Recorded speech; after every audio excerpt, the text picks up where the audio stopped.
السلام علیکم شرائع دوستوں سے میں ہوں عبدالقیوم صدیقی اور آپ ہیں AQS کے ساتھ، اور آج ہم بات کریں گے آرمی چیف اور نگران وزیر اعظم نے طلباء سے گفتگو کی، اور یہ کیا معاملہ ہے، ایسا کیوں ہے، جبکہ ہم دیکھ رہے ہیں گزشتہ روز DGISI نے لاہور میں طلباء سے بات کی تھی، اور کل ہی شاید شہباز شریف جو ہیں انہوں نے بھی جو ہے وہ بڑی طلباء سے گفتگو کا ایک بڑا جو ہے نا وہ ہم نے دیکھا جو انہوں نے گفتگو کی، یعنی کہ ٹارگٹ ہے نوجوان نسل۔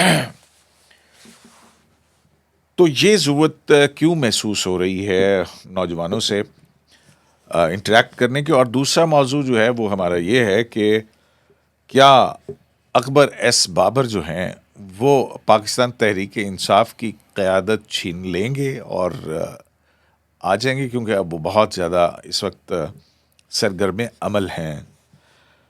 اور تیسری بات یہ ہے کہ ان انتخابات کے بعد بننے والی حکومت کتنی مضبوط ہو سکتی ہے۔ ماضی کے دریچوں میں جھانکتے ہوئے آگے چلیں گے، اور اس پر گفتگو کریں گے میرے ساتھ جناب حماد حسن صاحب۔ حماد حسن کالمسٹ، آپ نے پہلے بھی ان کو دیکھا ہوگا ہمارے اسی ولاگ کے اندر۔ اور حماد صاحب جو ہیں وہ جو آرمی چیف اور نگران وزیر اعظم انوار الحق کاکڑ جناح کنونشن میں جو تقریب ہوئی اس میں آپ بھی شامل تھے، تو ہم آپ سے اس تقریب کا حال بزبان شاعر سنتے ہیں، کیونکہ آپ نے کالم بھی لکھا ہے اس کے اوپر۔ ظاہر کالم لکھنا ہی تھا، جب کسی تقریب میں گئے اور واپس آئے تو احوال وہاں جو صورتحال تھی تو اس کے بارے میں لکھنا ہی تھا، اور جو کچھ میں نے دیکھا وہ میں نے لکھا۔ تو کیا دیکھا آپ نے وہاں؟ میں نے وہاں وزیر اعظم پاکستان انوار الحق کاکڑ کو بھی دیکھا اور army chief general Asim Munir کو بھی دیکھا، ان کی تقریریں بھی سنی، سوال و جواب کا سلسلہ بھی دیکھا۔ اسٹوڈنٹس نے سوال و جواب، صحافیوں نے نہیں بلکہ اسٹوڈنٹس نے کیا جو پاکستان تو پورے پاکستان سے آئے تھے۔ اچھا، مطلب وہ وہاں پہ طلباء اور یہ جو اس وقت قیادت ہے اس کے سوال جواب تھے، صحافیوں کو سوال کرنے کی اجازت نہیں تھی؟ صحافیوں بلکہ صحافیوں کی بہت کم تعداد تھی، 5-6 لوگ تھے کل۔ اچھا، میڈیا الاؤ نہیں تھا، اور بس 5-6 لوگوں کو بلایا گیا تھا۔ البتہ سوال و جواب کا طویل سلسلہ ہوا، تو کتنی دیر کی یہ ساری تقریب تھی؟ یہ تقریباً 4-4.5 گھنٹے تک جاری رہی، 4.5 اور گھنٹے تقریباً 1 گھنٹہ آرمی چیف کی تقریر رہی۔ وزیر اعظم نے بھی تقریر کی، ان کی تقریر قدر مختصر تھی، اور پھر سوال و جواب کا ایک طویل سلسلہ ہوا۔ تمام اسٹوڈنٹس نے سوال و جواب کیے، سوال کی، اور پھر ان کو جواب بھی ملے۔ حماد صاحب، اب یہ جو سوال جواب تھے یا وہ تقریر جو تھی، اس تقریر میں آپ کا جو میں نے کالم پڑھا اس کے اندر آپ نے لکھا کہ بہت سارے دانشوروں کے حوالے تھے، قرآنی آیات کا حوالے تھے، اور بالخصوص سوشل میڈیا کے حوالے سے جو ہے وہ سوالات کے جواب میں کافی سخت قسم کے جوابات آئے۔ وہ کیا یہ سوشل میڈیا کے حوالے سے کیا گیدر کیا آپ نے؟ اس ساری جو تقریب تھی، حاصل وصول کیا تھا؟ دیکھیے، حاصلی پروگرام تو یہی تھا کہ سوشل میڈیا کے خلاف آرمی چیف کا بیان اور ان کا ذہن جو تھا وہ واضح بھی تھا اور سخت بھی تھا۔ کیسے؟ ایسے کہ انہوں نے سوشل میڈیا پر بہت سخت تنقید کی اور شیطانی میڈیا تک کہہ ڈالا سوشل میڈیا کو، اور پھر انہوں نے اپنی بات کو یہیں پہ چھوڑا نہیں، بلکہ اس کے لیے مختلف دلائل لے کر آئے۔ یعنی قرآن پاک سے انہوں نے کئی حوالے دیے کہ کوئی آپ کے پاس غلط خبر لے کر آئے تو تحقیق کر لیا کرو۔ تو پھر انہوں نے خود ہی سوال کیا کہ مجھے اس میں تحقیق کا بٹن دکھائے، کوئی کلک دکھائے کہ جب کوئی پروپیگنڈا، کوئی غلط خبر، فیک نیوز آپ کے پاس پہنچتی ہے تو پھر آپ کہاں سے تحقیق کرتے ہیں؟ تو تحقیق کوئی نہیں ہے، اور غلط خبروں کی بہتات ہے وہ آپ کے پاس پہنچتا ہے۔ اور اب تو کئی چیزیں ایسی ہیں جہاں پہ فیکٹ چیک ہو سکتا ہے، بہت ساری بہرحال انہوں نے یہی کہا کہ تحقیق نہیں ہوتی اور فیک نیوز پہنچتے اور وہ ہمارے نوجوانوں کو گمراہ کرتے۔ مطلب وہ ہم میڈیا والے جو ہیں وہ تو دیکھتے ہیں نا کہ اگر یہ چیز آئی ہے تو اس کا بیک گراؤنڈ کیا ایک ایفرٹ ہوتی ہے جس میں چیک کیا جاتا ہے، لیکن عام آدمی جو ہے اس کو وہ ٹولز کا ہی نہیں پتا ہے۔ یہ بات تو درست ہے۔ اچھا، تو کیا سوشل میڈیا تو سوشل میڈیا کے حوالے سے مستقبل کوئی خطرے میں لگ رہا ہے؟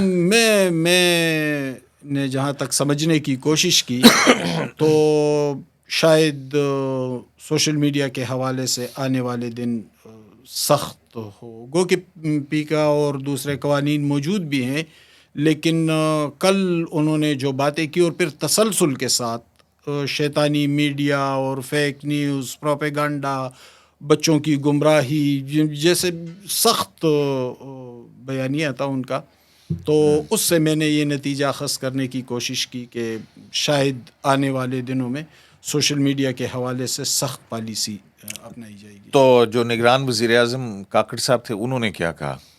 کاکڑ صاحب نے مختصر سی تقریر کی کیا؟ اور بس وہی بات دہرائی جو وہ مسلسل دہرا رہے ہیں،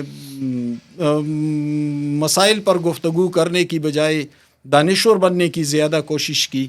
کتابوں کے حوالے انہوں نے بھی دیے، اور یوول نوح ہراری جو ایک مشہور رائٹر ہیں اس وقت پوری دنیا میں، تو ان کے حوالے چیف صاحب نے دیے تھے، پھر پرائم منسٹر صاحب نے بھی دیے، اقبال کے حوالے بھی چیف صاحب نے دیے تھے، پرائم منسٹر صاحب نے بھی وہی دیے، تو تقریباً سیم ایک جیسا۔ آپ نے اپنے کالم میں یہ بھی ذکر کیا ہے کہ ایران اور افغانستان کے حوالے سے بھی انہوں نے گفتگو کی، کیا انڈیا، ایران، افغان یہ ان تینوں حوالے سے گفتگو کی یا بس افغانستان کے حوالے سے آرمی چیف نے کہا کہ ہم نے 40 سال سے زائد ان کی مہمان نوازی کی، اور یہ بات تو ٹھیک ہے، اس میں تو یہ تو ظاہر ہے کہ تاریخی حقائق ہے، یہ تو تاریخی حقائق ہے کہ ہم نے ان کی مہمان نوازی کی، لیکن پھر ان کا رویہ بھی دیکھ لے کہ انہوں نے کیا ایران کے حوالے سے انہوں نے کہا کہ وہ بے شک اپنا انٹرسپٹ، وہ کیا کہتے ہیں، اپنا اندرونی یا اپنے گربان میں بھی جھانکا کہ ہم نے کیوں ایسی کیا وجوہات ہوئیں کہ افغان بھائیوں کا رویہ اس طرح کا ہوا۔ یہی تو ہماری سوچ بھی تھی کہ 80s میں جو کچھ ہوتا رہا، افغان جہادی جب یہاں پہ رہے اور جو کچھ پاکستان سے ہوتا رہا، شاید کاش اس پہ بھی بحث ہوتی، لیکن چونکہ ہم ماضی پہ بحث کرنے کا رواج نہیں ہے یہاں پہ، ہم آگے کی طرف ہمیشہ بات کرتے ہیں، تو وہی بات ہوئی کہ ہم نے ان کی مہمان نوازی کی اور پھر انہوں نے جس رویے کا مظاہرہ کیا وہ پوری دنیا کے سامنے۔ ایران کے حوالے سے بھی تقریباً اسی طرح کی بات کی اور کہا کہ ایران یقیناً ہمارا برادر اسلامی ملک ہے اور ہم انہیں عزت و احترام کی نگاہ سے دیکھتے ہیں، لیکن اسی جذبے کا مظاہرہ ایران کو بھی کرنا چاہیے، نہیں کریں گے تو پھر یہی ہوگا جو ہو رہا ہے۔ اب یہ سوشل میڈیا برگیڈ جو کی بورڈ واریئرز جو ہیں وہ تشکیل دینے کا صحرا جو ہے وہ بھی تو ماضی کے انہی کا ہی ہے نا، کہ جو بھی کی board warriors 5th generation warfare Bajwa صاحب کے دور کے اندر، اور وہ یہ جنرل آصف غفور تو کھل کر اس پہ باقاعدہ وہ اس پہ تبلیغ کرتے رہے۔ یہ سارا وہ ٹھیک ہے کہ یہ شیطانی جھنڈا ہے یا جو بھی ہے، شیطانی چکر ہے، یہ شیطانی میڈیا ہے،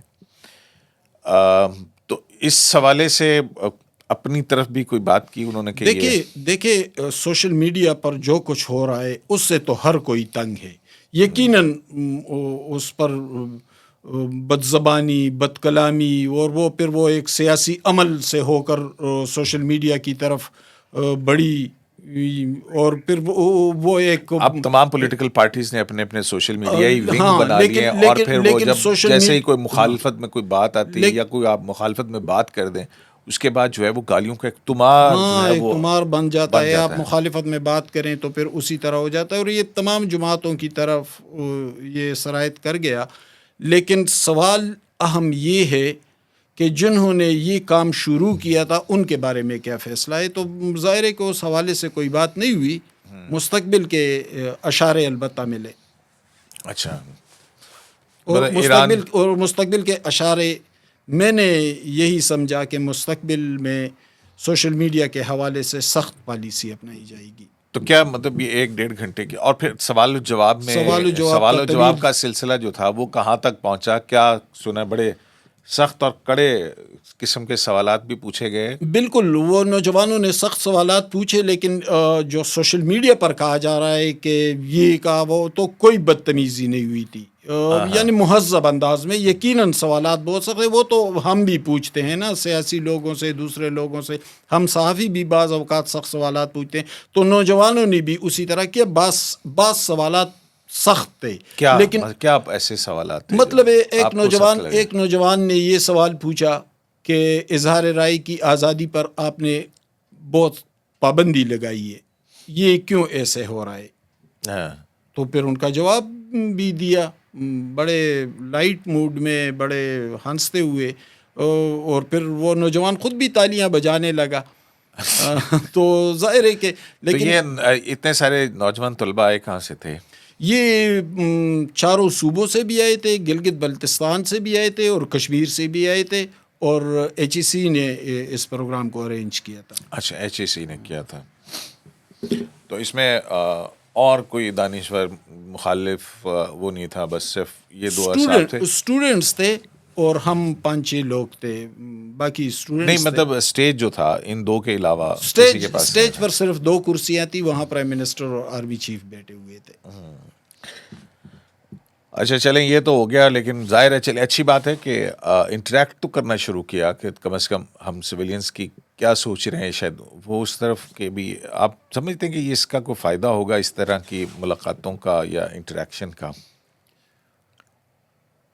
وہ ایک جو گیپ ہم دیکھیں نا مسلسل, جو پولیٹیکل انٹرفیئرنس کے بعد سے پہلے 2018 آپ کو پتہ ہے کہ پی ایم ایل این جو ہے وہ اس وقت کی اسٹیبلشمنٹ کو ٹارگٹ کیا اس نے, بالخصوص جنرل باجوہ اور جنرل فیض کو. اب جو ہے ان کو پی ٹی آئی نے بھی انہیں کو ٹارگٹ کیا, لیکن اب آج جو ہے وہ آج کی اسٹیبلشمنٹ پی ٹی آئی کے ٹارگٹ پہ ہے. تو کیا فرق کیا پڑے گا؟ دونوں ایک دوسرے کے ٹارگٹ پہ.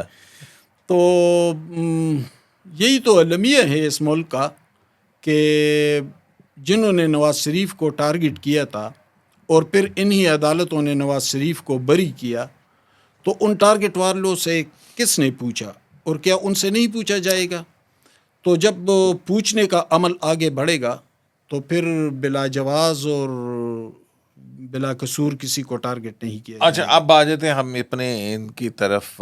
آپ کو لگتا ہے کہ اکبر ایس بابر جو بڑے عرصے سے ڈائسینٹ کر رہے ہیں پی ٹی آئی کے چیئرمین عمران خان صاحب سے, بانی چیئرمین, اور ان کی ایک طویل لڑائی بھی ہے اس میں فارن فنڈنگ کیس کے حوالے سے, پروہیبٹڈ فنڈنگ کیس جو ہے 9 سال تک وہ لڑتے رہے, ابھی تک وہ لڑ رہے ہیں. پھر اس کے بعد یہ انٹرا پارٹی الیکشنز کو بھی چیلنج کیا, ہر مرتبہ کیا, اور پھر وہ کامیاب ہوئے.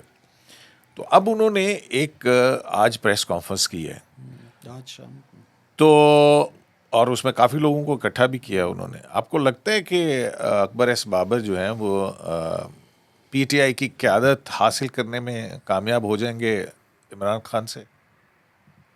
اگر ماضی میں ایسا ہوا ہے, اگر کوئی تاریخ سے کوئی ایسی شہادت موجود ہے تو پھر یقیناً اکبر ایس بابر ایسا کر لیں گے.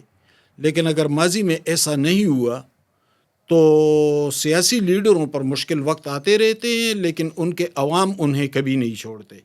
تو اکبر ایس بابر ٹھیک ہے, انہوں نے ڈینڈ کیا پی ٹی آئی کو فارن فنڈنگ کیس میں, انٹرا پارٹی الیکشن, تو وہی تو تھے کہ جی ایماندار ہیں اور بڑے, میں بتا رہا ہوں. لیکن تو وہ ایمانداری کا پردہ تو چاک کر دیا فارن فنڈنگ کے حوالے سے, پردہ چاک کر دیا, معاملات کے حوالے سے پردہ یقیناً چاک کر دیا. لیکن کیا مقبولیت گرا سکے عمران خان کی؟ عمران خان کی مقبولیت تو آج بھی قائم ہے, پہلے سے بھی بڑھ کر ہے. دیکھیں قیوم صاحب, سیاسی لیڈروں کو اس طرح ختم نہیں کیا جا سکتا. اگر اس طرح ہوتا, ایک منٹ, تو بھٹو صاحب جس زمانے میں پھانسی چڑھے اور اس کی بیوی اور بیٹی دونوں حیدرآباد جیل میں تھی, اور اس وقت سوشل میڈیا بھی نہیں تھا, اس وقت کمیونیکیشن کے یہ ذرائع بھی نہیں تھے جو آج دستیاب ہے, تو کیا بھٹو کو کوئی گرا سکا تھا؟ 10 سال بعد بے نظیر بھٹو 1986 میں لاہور ایئرپورٹ اتری تو 10 لاکھ لوگوں نے استقبال کیا. یعنی 1979 میں بھٹو کو پھانسی ہوئی, بے نظیر بھٹو باہر چلی گئی, 6-7 سال بعد 86 میں آئی اور پھر بھی 10 لاکھ لوگوں نے استقبال کیا, اور صرف 2 سال بعد وہ الیکشن جیت کر وزیر اعظم پاکستان بنی. اور یہ ایک طویل تاریخ ہے. کیا نواز شریف ختم ہو گئے تھے؟ کاف لیگ بھی بنائی گئی, مشرف نے کیا کچھ نہیں کیا, لیکن نواز شریف کے عوام نے تو انہیں نہیں چھوڑا. وہ تو 2013 کا الیکشن پھر جیت گئے. اور یہ پوری دنیا میں ہوتا ہے. گاندھی خاندان کی تاریخ دیکھ لے, حسینہ واجد ہے, بہت سارے حوالے ہیں. تو لوگ عمران خان کے ساتھ ہی رہیں گے. اچھا یہ بتائے نا کہ عمران خان کی جو پارٹی تھی تحریک انصاف, اس کے اندر سے دو نکلی, ٹھیک ہے, ایک استحکام پارٹی آ گئی, پرویز خٹک صاحب نے اپنا کے پی کے اندر, اور اسی پارٹی کے جو لوگ تھے وہ مطلب دو مختلف پارٹیوں میں بن گئے. کل کو آپ کو لگتا ہے کہ یہاں پہ جیسے ہم دیکھتے ہیں کہ اب چودھری شجاعت جو ہیں نواز شریف کے ساتھ کتنا اختلاف رہا, جب وہ ملک سے چلے گئے تھے تو شجاعت علیحدہ ہو گئے تھے.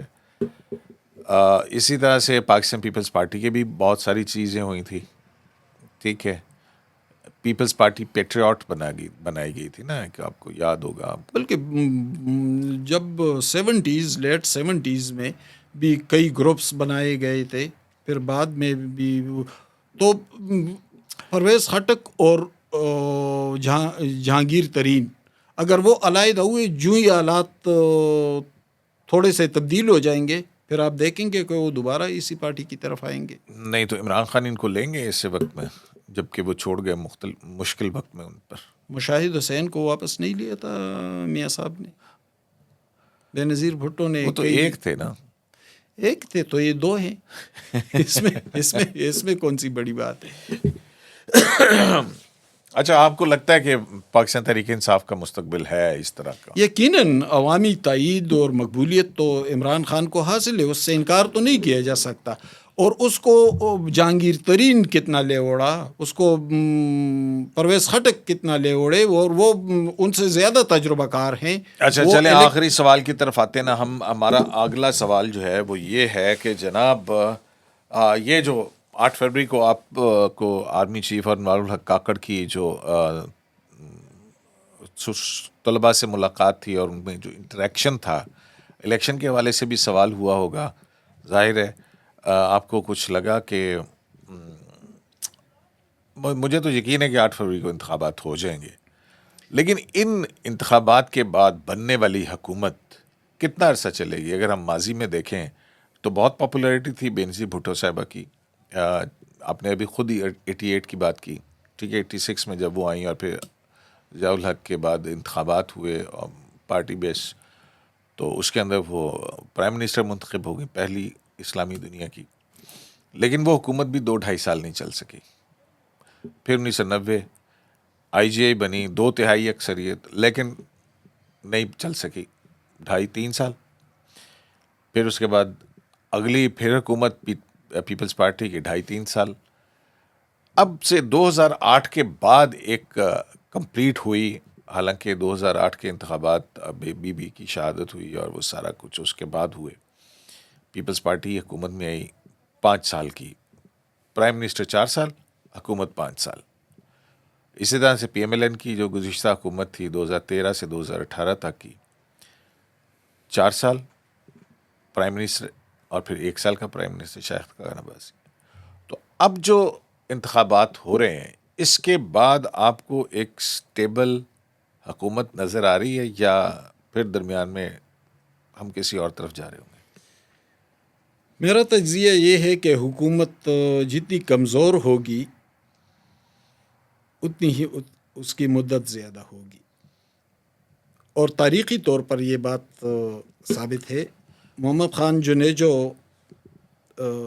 غیر جماعتی الیکشن کے ذریعے آئے تھے اور 3 سال تک ان کی حکومت چلی, اور پھر آئی جے آئی نے 2/3 میجارٹی لے لی, بلکہ اس سے بھی زیادہ. پیپلز پارٹی کو غالباً ٹوٹل 16 سیٹیں سندھ تک محدود ہو گئی. ہاں, سندھ تک محدود ہو گئی تھی, اور بہت مضبوط اتحاد بن کر ابھری آئی جے آئی.